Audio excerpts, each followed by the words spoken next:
Entonces, hoy nosotros vamos a hablar del uso del imperfecto subjuntivo para describir las situaciones hipotéticas. Nosotros no somos presidentes de College Charleston, pero es una situación hipotética. Si fuéramos, ¿no? Y si yo fuera presidente de CFC, mi respuesta es más o menos semejante a la respuesta de Nick. Si yo fuera presidente, impondría más disciplina con las situaciones raciales que están ocurriendo recientemente, porque no hay disciplina, no hay consecuencias de las acciones raciales que están ocurriendo en el campus en este momento. Pero regresando a la gramática, aquí tenemos este verbo fuera. Vamos a hablar de la gramática de este verbo fuera. Entonces, ¿cómo se dice fuera en inglés? El profe said what? What does fuera mean? Were. Exactly. So we have this concept in English when we're talking about hypothetical situations. If I were to win $1 million, or if I were to live in Italy, or if I were to speak, 5 languages, things like that. Hypothetical situations, that's what this means. And actually, when I presented the conditional, you were able to interpret the meaning of this very complex grammatical conjugation based on context. So even though the grammar is actually a little tricky, the conjugations are a little tricky, understanding what it's saying is really not that hard. And were, the idea of were, this grammatical conjugation, comes from what infinitive? What is the infinitive of fuera? When we say were, even in English, what verb are we using? Ser. Exactly. This is the verb ser. And the imperfect subjunctive, the fancy term for this is the imperfect subjunctive. And like I said at the beginning, it has 2 uses. So this is ser. Ser presidenta, But I'm not the president, so I can't use soy. I have to use fuera. If I were president, ser. So where did I get fuera? How do you think I came to fuera?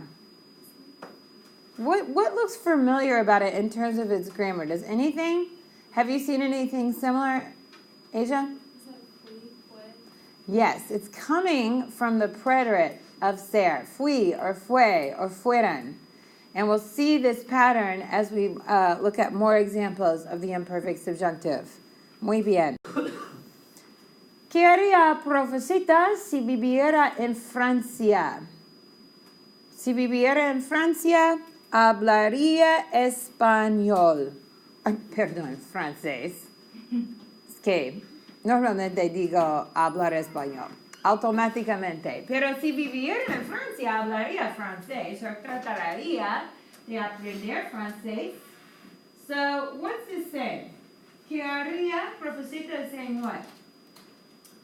What would she do? So the conditional, this is a hypothetical situation, if what?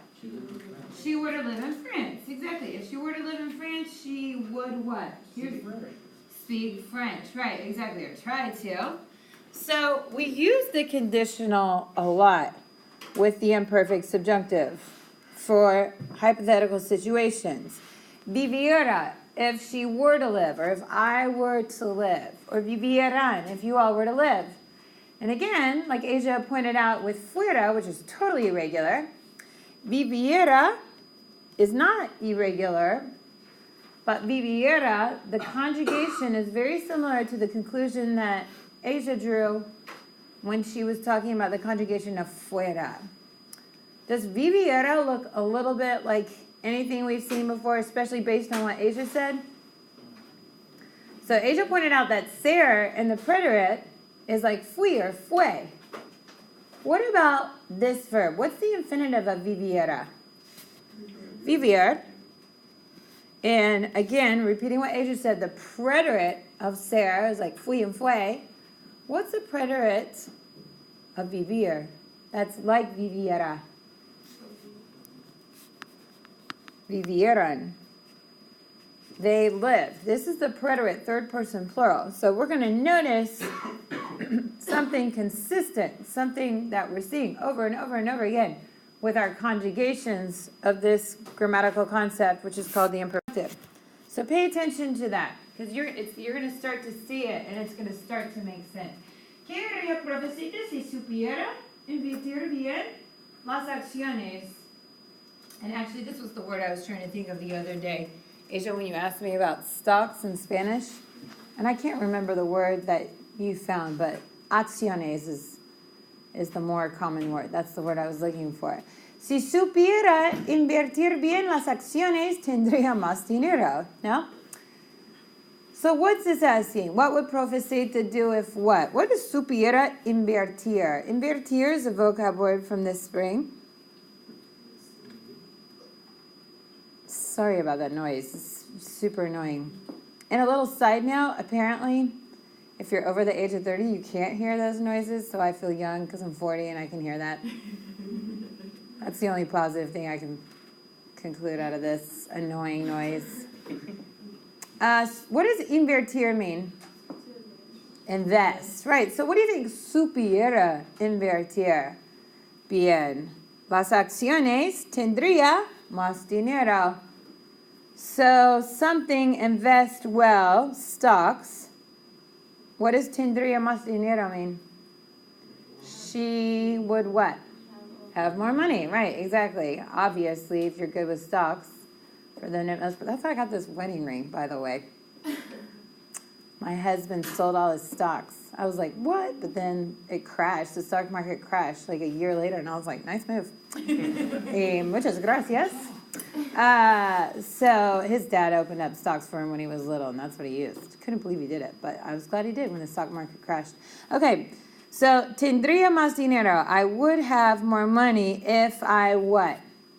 What does supiera remind you of? Where have we seen supiera before? What's the infinitive of this verb? I know you can do this. Saber. Excelente. Muy bien. Saber. And we talked about saber this week or last week. Saber with an infinitive means what? To what? Like Serena Williams sabe jugar bien. Venus y Serena saben jugar muy bien al tenis. To know how to do something, right? Ustedes saben hablar español. Ustedes saben nadar, probablemente, to know how to do something. So if I were to know how to invest, when we use saber plus an infinitive, supiera, how are you able to figure out that the infinitive is saber? How did you draw that conclusion? How did you figure that out? Supiera looks like what? This is what we're seeing over and over again. Fuera, viviera, supiera. What do we know about supiera in the verb saber? We didn't use this verb a lot in 200 or 201. Supieran means to find out. This is the preterite, third person plural form of saber. That's where supiera grammatically comes from. It has nothing to do with the past tense. Moving on. Otro verbo. ¿Qué haría Profecita si pudiera tener aumento de sueldo? Mi sueño. Aumento de sueldo es una palabra de vocabulario. ¿Saben qué es? Es algo que nunca he tenido.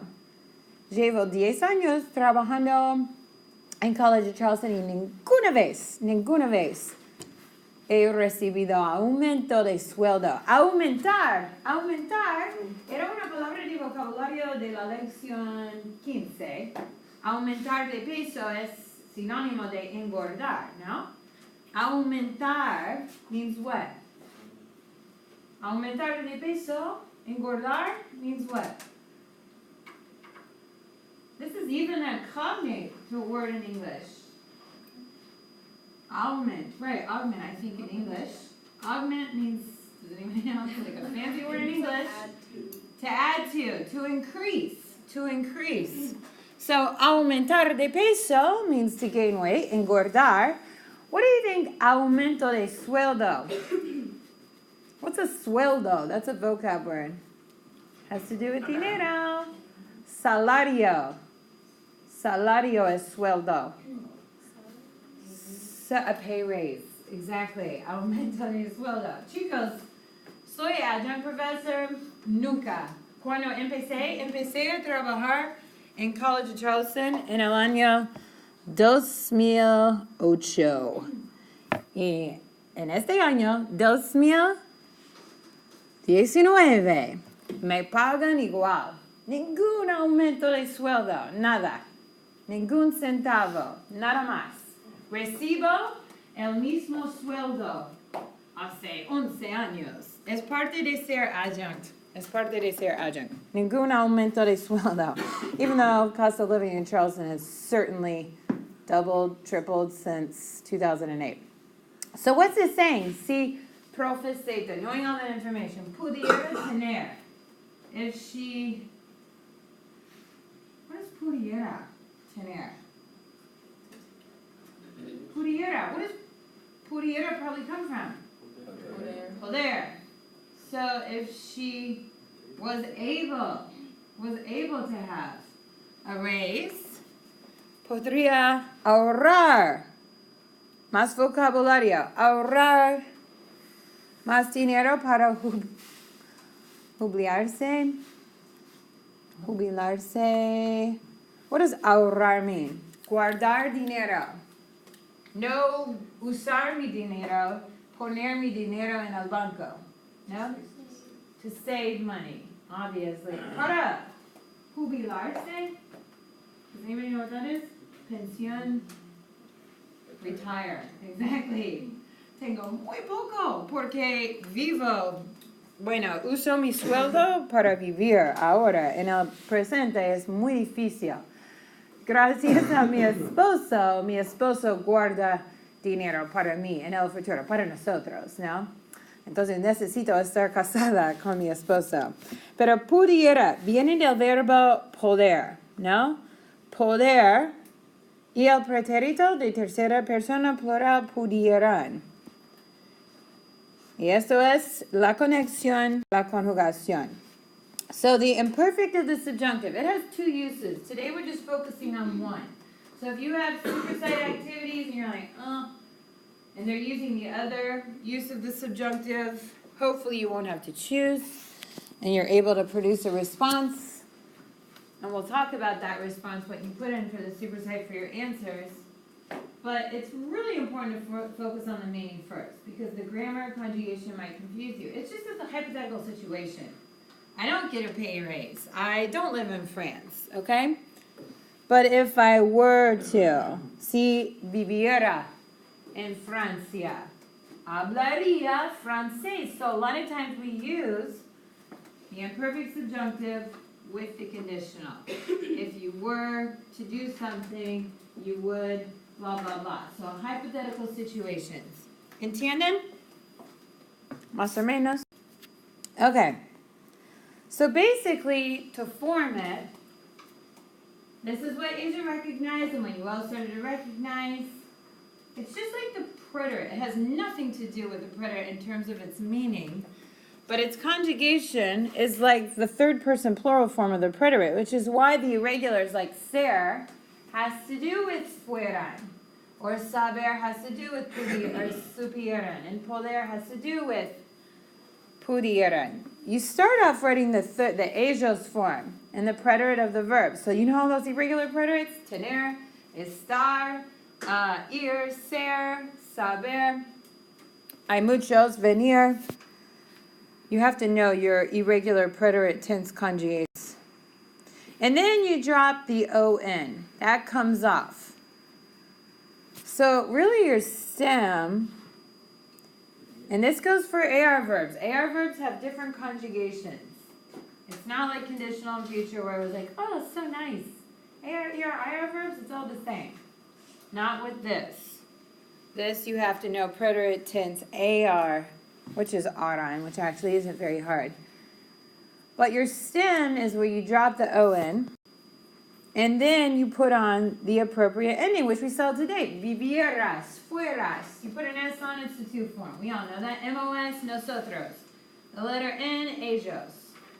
So the endings aren't really that hard. It's just that first step, that preterite tense, third person plural form.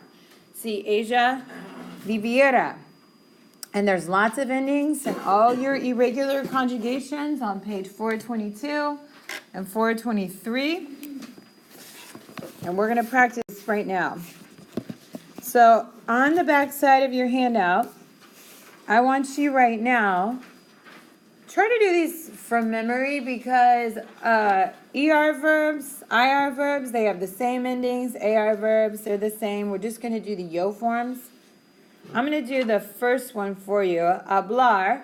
What's the preterite tense ending, third person for hablar, AR verb? Like if I wanted to say, we spoke Spanish in class on Monday. No, that would be we. Nosotros. What's the ellos form? Y'all spoke Spanish. Hablaran. No? Hablaran.